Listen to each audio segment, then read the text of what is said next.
What's up, everybody? It's Ethan Smith of the Locked On Pirates podcast, or better yet, the Locked On Pause podcast. If we were the commentary booth, I was going to start this episode with a 20-second pause, but I didn't want you guys to click off because it is the Locked On Pirates podcast here on Monday, August 15th, which means we have Gary Morgan today. Of course, it is a little bit later than you guys would usually get it, but no rhyme or reason really to today's episode. There's a lot going on in the world of the Pittsburgh Pirates that a lot of people are pretty fed up with. So we're going to get into that today. We're going to recap what was just another uh, pretty terrible week for the Pittsburgh Pirates, what lies ahead, and what needs to happen for the remainder of 2022 heading into 2023 as we get down the home stretch of the season. My name is Ethan Smith of the Locked On Pirates podcast. Thank you for making me your first listen of the day every single day here on the Locked On Podcast Network. And with that said, let's get into today's episode. You are Locked On Pirates, your daily Pittsburgh Pirates podcast. Part of the Locked On Podcast Network, your team every day.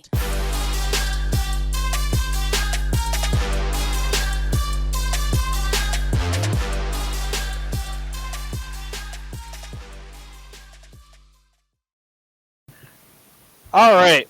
Welcome back to the Locked On Pirates podcast, everybody. I am Ethan Smith. To my right, as always, on Monday is Gary Morgan. We're kind of matching today, gray on gray. Kind of self-explanatory in terms of how Pirates fans feel right now. we're in mourning. Yeah. Another season where things are just kind of falling off the rails. Things are happening. And I will be honest with everybody. I didn't watch the game yesterday. I was taking a mental health day, and the last thing I wanted to do was watch this team play baseball. I followed it on my phone, saw that they got walked off, moved on with my day, watched Twitter explode into flames for about 3 hours over numerous topics.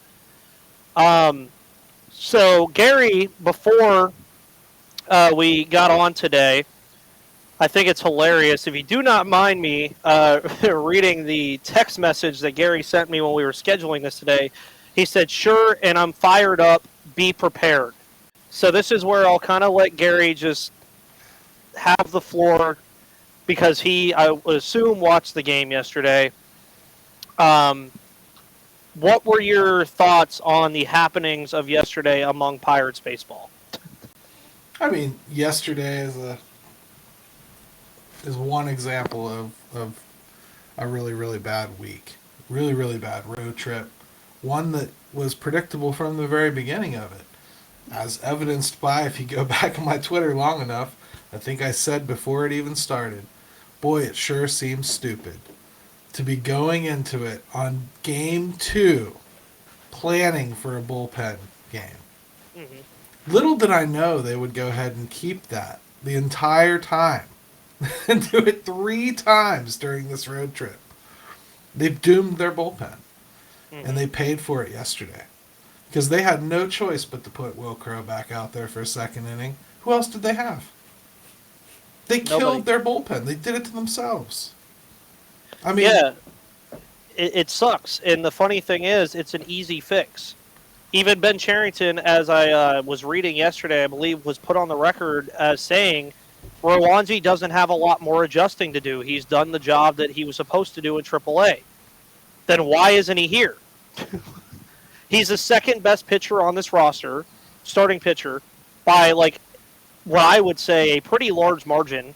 I think you can kind of have an argument between him and Mitch Keller as the 1 and 2 of this roster right now. So I remember commenting on something yesterday and saying about how the season is derailed, how the bullpen has been mismanaged, and the message that it feels like is being sent right now to Pirates fans, to podcast hosts, people like me and yourself, who devote a lot of our time to covering this team.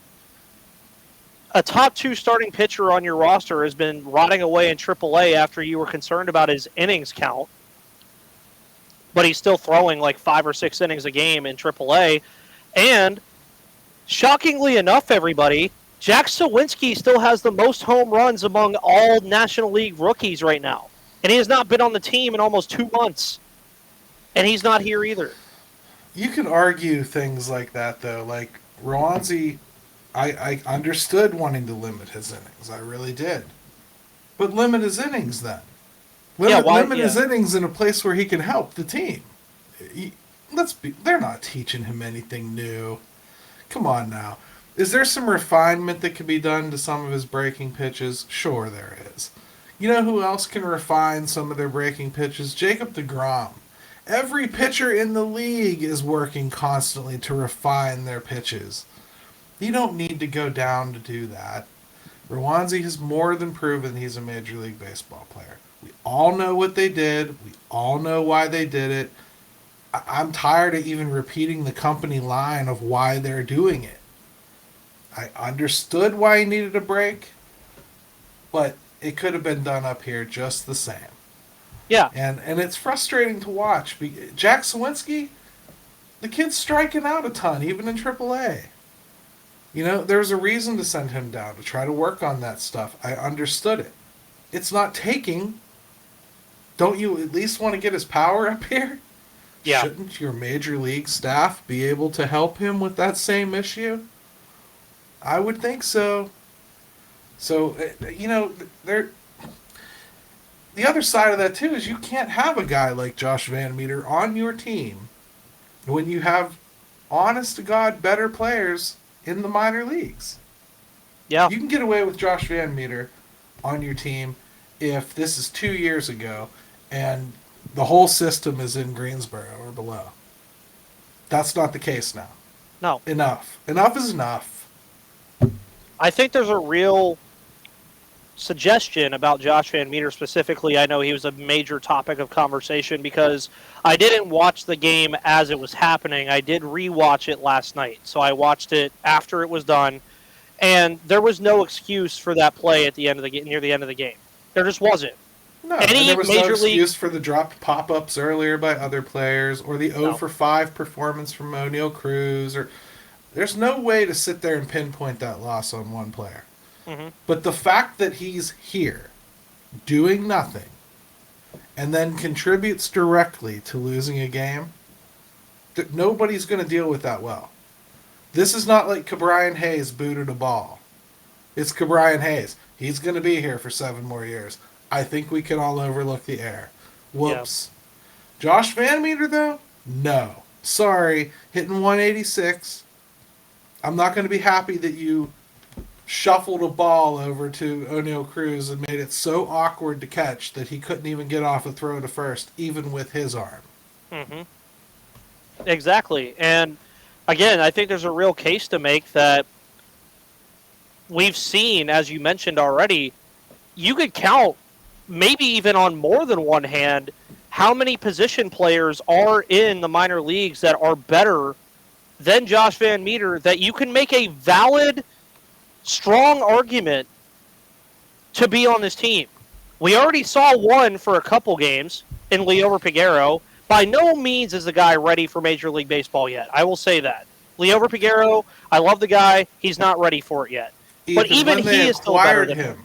When they acquired him in April, we already had a list of Diego Castillo, Tucupita Marcano, Kevin Newman, O'Neal Cruz, Hoy Park, G1 Bay, Rodolfo Castro. Those are just the people that I really felt were ready. Yep. I didn't even get into Liover Peguero. I didn't touch Nick Gonzalez. I didn't talk about anybody else that you might consider. And that's even before that. Why did we get him? Which is funny too, because I was on the Locked On Diamondbacks show last week after the series wrapped, and he said that he noticed that Van Meter was getting a lot of heat, and I made the joke that we traded a mediocre infielder for a mediocre infielder, and he's like, "What do you mean?" I said, "Cole Tucker's in your system now. We just trade." And honestly, I mean this, honest to God, to everybody that is listening to this podcast right now. If you could tell me right now that I could take Cole Tucker back and move Josh Van Meter back to Arizona, I'd do it. Because at least with Cole Tucker, the kid can at least, field a little bit. At least Cole Tucker was your problem. At least Cole Tucker was your prospect to develop. Yeah. You know, I was not a proponent of wanting to watch any more Cole Tucker. No. But you're right. If that's a 1-to-1, what did we do here? Like, it made no sense whatsoever from that far back. And here we are in mid-August. There's a lot of things people will deal with during a rebuild. One thing they're not going to deal with is having viable options stuck behind somebody who's clearly not one. Yep. And this team's done it for the entirety of the year. And of the year. And before we move on to the even more wild thing to me, is I know that Yoshi Tsutsugo, especially on this podcast too, was the topic of he needs to be off the team. But even he made more sense being here because you paid him to come back. He was on the roster last year. He at least showed promise last year. And you thought, and everybody will admit it now, we actually agreed that he should have came back this year because he earned the contract. They took a swing. And then they took that swing. Yeah, they took that swing. It didn't work out. Did they let him stay longer than he should have? Sure. But let's not miss the fact that Bly Madris is batting under 100 over the last, 3 weeks. But he's batting like 039. Yeah, it's bad. Yeah. But Yoshi Tsutsugo, at least, they even cut the cord on him. And I would consider Yoshi Tsutsugo their guy because they handpicked to give him $4 million. Josh Van Meter, before the month of April in 2022, had absolutely no relation to the Pittsburgh Pirates, Bob Nutting, Ben Cherington, Derek Shelton, Andy Haynes, Oscar Marine, whoever you want to name in this organization. He had zero relation to this team in any facet. And for some reason, they just went and picked him up like a pack of gum out of the grocery store and put him on the counter and said, "This is what I want." And I just can't fathom how you look at what he's provided and you think that it's of any value. I actually heard somebody pose the question to Derek Shelton. What is Josh Van Meter going to do here now? What's your plan? He literally said he's just going to keep being a good guy in the clubhouse and he's going to get pinch hit opportunities and the occasional start. Okay. That doesn't sound like somebody I have to keep on the team so that I don't see somebody else. Wouldn't you rather have Hoy Park up here? Yeah. I mean, I'm not even crying for guys that are good. It's just Hoy Park, if he somehow catches fire, it might mean something. Yeah. This doesn't mean anything. This guy is not going to be here. Just like and I know he has control, but you can't possibly want him. No. Just like the other argument, which we'll get into here in a minute, that I was going to bring up to you right after, still regarding Van Meter, right after we talk about LinkedIn, which is where I wish Josh Van Meter would have to go to find employment in Major League Baseball. As you gear up for fall, you need the right people on your team to help your small business fire on all cylinders. LinkedIn Jobs is here to make it easier to find the people you want to talk to faster and for free. Create a free job post in minutes on LinkedIn Jobs to reach your network and beyond to the world's largest professional network of over 810 million people. Then add your job in the purple hashtag hiring frame to your LinkedIn profile to spread the word that you're hiring so your network can help you find the right people to hire. Simple tools like screening questions make it easy to focus on candidates with just the right skills and experience so you can quickly prioritize who you'd like to interview and hire. And it's why small businesses rate LinkedIn Jobs #1 in delivering quality hires versus leading competitors. Nearly 40 million job seekers visit LinkedIn every week. So post your job for free at linkedin.com/lockedonmlb. Terms and conditions apply. Now, one thing that has been a consistent topic of discussion on my podcast when I'm by myself talking without anybody is, and even with the other hosts, is September call-ups. For a team like the Pirates, that's all we really have to look forward to at this point. You get to expand the roster by 2 players. It's a fun time. You might see the occasional pop-up like last year. It was cool. I don't want to say who would have thought because it wasn't all that crazy that Cruz and Rowanzi got caught up in the last weekend. There's a lot of guys that can have a case to come up to this team in September. So, going back to Josh Van Meter, hey, guys, here's a bright idea.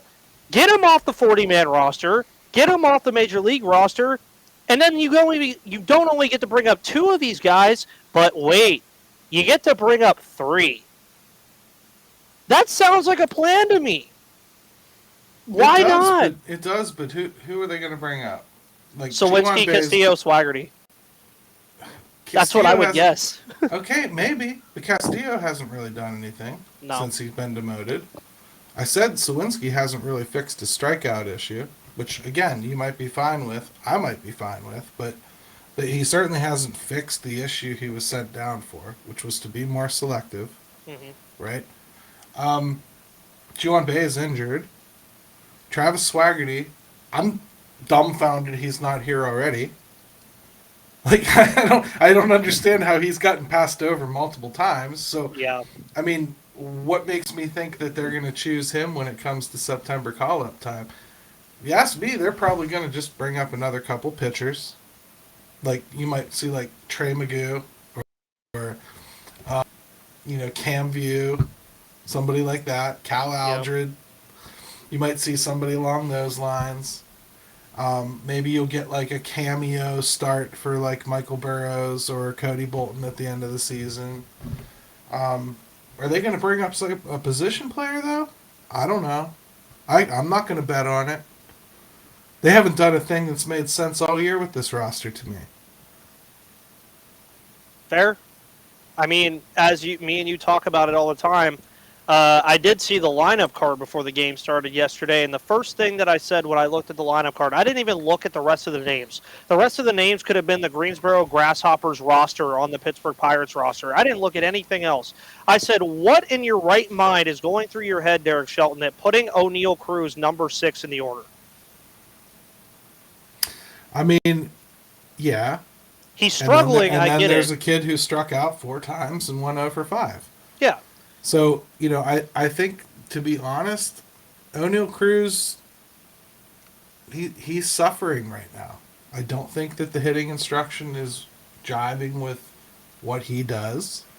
I don't think they understand the way he is, the way he hits, how to manage his talent, how to get the most out of it. I don't trust them to do that. To be honest, I've seen him regress in certain areas. I've seen him progress in others. I haven't seen him do anything consistently. And that should scare anybody. Because if there's one thing you should be hunting with prospects, it's consistency. I don't see it. I saw Diego Castillo change his swing 4 times this year. 4 drastic swing changes during this year. You don't do that to a rookie at the major league level. You just don't do that. I mean, like, they're a poorly managed team. There's just really no way to get around that. And until they fix that, it doesn't really matter that they're amassing all this talent. I can be really excited about it in AAA. But how many times do we got to see kids come up here, raring to go? Tucupita Marcano's done it twice now. Come up here, raring to go, ball of fire, ball of energy, hitting the ball all over the place, running all over the place, forcing the issue, making things happen with his bat, looking like a prototypical leadoff hitter.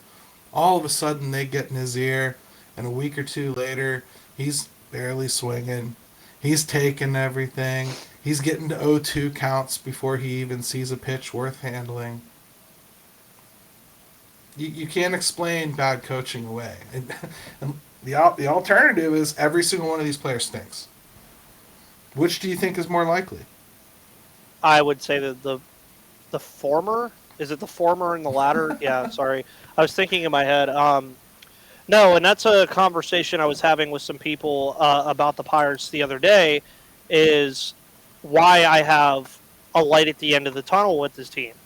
You cannot sit here and tell me that looking at the farm system the Pirates currently possess on MLB.com, Fangraphs, wherever you get it, you can sit there in the top 10 or the top 15 if you want to extend it far. You cannot tell me that there are not 4 guys out of that crop of 15 players that are bona fide MLB players, just based off of talent alone. But then they said the kicker that is going to be the kicker to all of this. Can they be developed correctly? As we've stated on this podcast, on this episode already, if you're having to send guys back to AAA to learn something, that's a problem with your major league coaching staff. Look at O'Neal Cruz. Look at O'Neal Cruz. He comes up here. He's swinging at everything. I'll admit he was a wild child. Swinging too much.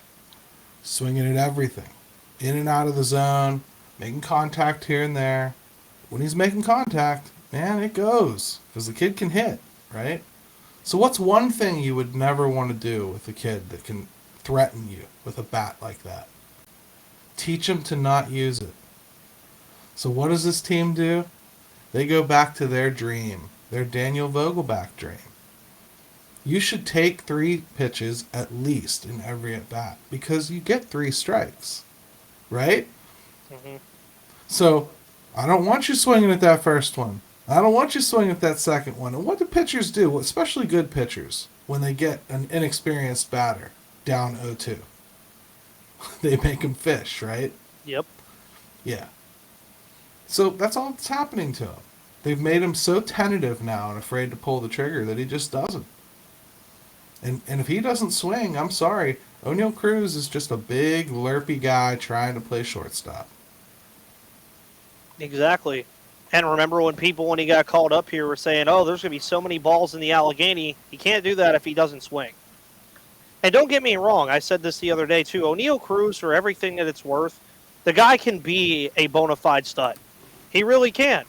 I mean, you just look at how he plays. He has an arm to play shortstop. If he can figure out any way of just playing defensively consistently, and I mean by like an average defender, like if he can just be average at the shortstop position, he'll be fine. But you have to let the kid be who he is. I honestly would rather see O'Neal Cruz strike out 4 times, or however many times he struck out yesterday, while he's swinging the bat. If he's just swinging and missing, whatever. At least he's trying to kill the ball. But when I watch him take 2 fastballs right down the middle against Mark Melanson earlier last week, and then swing at a changeup in the dirt, what did you expect? It's an 0-2 count, and the kid can't hit off speed yet. He doesn't know how to. So he's naturally going to swing at it because he's in a defensive count already. If it were me... It's an overall philosophy from this management team. It's what they want. They brought Daniel Vogelbach and Andy Haynes here for a reason. They want what Daniel Vogelbach does, just take more pitches than anybody else, and they want Andy Haynes, who instructs it. That's what they want. It's wrong. They'll figure it out because it's wrong, and the players don't like it. All I can really say is I guarantee Christian Yelich didn't shed a tear when he was gone. I don't think he did either. And Andrew McCutchen probably loved it when he left, when he chose Milwaukee. I don't remember if he chose Milwaukee before or after that, but that's a topic for another day. But before we get into yet another Pirates week ahead, which this is going to be a fun week. BetOnline is your place to do all of your sports betting, and I would not bet on the Pirates to do that well down the stretch of the year if things continue to be on pace the way they are. BetOnline.net is the fastest and easiest way to check in on all of your betting needs. Find all your favorite sports and events at the #1 online source for odds, lines, and games. Find reviews and news of every league, including Major League Baseball, NFL, NBA, NHL combat sports, esports, and even golf. BetOnline continues to be the top online resource for all of your sports wagering information. From live in-game betting, scores, and podcasts, they have you covered.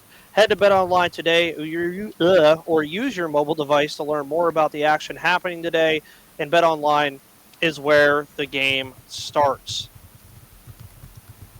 This team plays baseball this week. Well, they're going to be on a field. Yeah, they'll be on a field. We'll see if the baseball comes with it, but a little bit more of a favorable schedule. Favorable. They play the 57 and 59 Red Sox in PNC Park, and the Reds, who are near them in the standings as well. It's also a mockery that this team is even near the Reds in the standings after the start the Reds had, but we're not going to get into that. That's a topic for another day. The Red Sox, it's just hard to gauge on what this team is, especially I don't even think they know what they are after the trade deadline. I just remember seeing Christian Vasquez get traded, and then they get Tommy Pham because he's a good hitter, and I couldn't tell if they were talking about fantasy football or not, but I don't really know what to say about the Red Sox, but there is one thing I can say about the Red Sox, and of course I will be on with the Locked On Red Sox host tomorrow to preview this series. There's one thing I can say about the Red Sox confidently: they are a better team than the Pittsburgh Pirates. That's kind of hard not to be.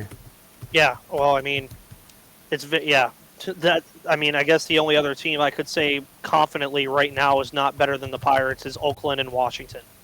Those are the two teams that come to mind right now. That's it. But then they play the Reds. I did not see probable pitchers yet for this series. Keller is slated to start tomorrow, which I'm very excited for every Mitch Keller start we get. I also think tomorrow's start for Keller will eclipse his games, innings pitched, and a bunch of other stuff from last year. So that'll be really nice to see him take that jump. We get Brubaker on Wednesday and Bryce Wilson on Thursday. So at least for the Boston series, they at least are slated to start actual starting pitchers. So that's a start. It's refreshing, isn't it? And then Friday against the Reds, looks like it's going to be Tyler Beede. So already throwing it out there that they're going to be having a bullpen game on Friday night. Zach Thompson on Saturday, and then Sunday is another Mitch Keller start against the Reds. What do we try to look for this week? I mean, we get 2 Mitch Keller starts this week, which I'm very excited for. I would look for, based on the comments yesterday, I would think that you should be looking for Rowanzi to be back up here pretty soon. Sounds like that's what's going to happen. Mm-hmm. The Tyler Beede thing mystifies me too. He's been a starter with the Giants. I get that, and I'm not even saying that he's been that bad. My complaints about going with bullpen games has never been about Tyler Beede. It's about beating up the bullpen and taking Beede out of the mix that you very much so need to have in that bullpen. It's just, to me, was short-sighted the whole time. I've despised it the entire time. I think besides Rowanzi, I can't think of anything else. I'm done even mentioning Josh Van Meter. Are they going to cut him? I don't even care anymore, to be honest with you. I will say Bly Madris, they're going to have to start making some decisions on pretty soon. They've pumped his head so full of data that I don't even know if he knows what he's looking for anymore when he goes up there. And I would suggest sending him back down. If I didn't fear it would probably be his last time up here. Yeah. As a Pirate. So part of me wants to just stick with him. If you can stick with Van Meter all year, let this kid finish the year out and see how it goes. But yeah, he's got about a month left, I think, to prove he is worth a 40-man spot next year. Yeah, I would agree. I mean, when you're hitting the way he is right now and not in a good way, there's not much the team can really do. And a lot of the stuff that we're going to talk about here this week is definitely going to be centered around the games, but also the things to appreciate about this team amidst all of this stuff. Like Brian Reynolds. We can appreciate Brian Reynolds, but there's also a pretty big question is that if Brian Reynolds gets just fed up with what's going on here. There's a big question there. That's something we can look forward or look around to and see how things roll with that.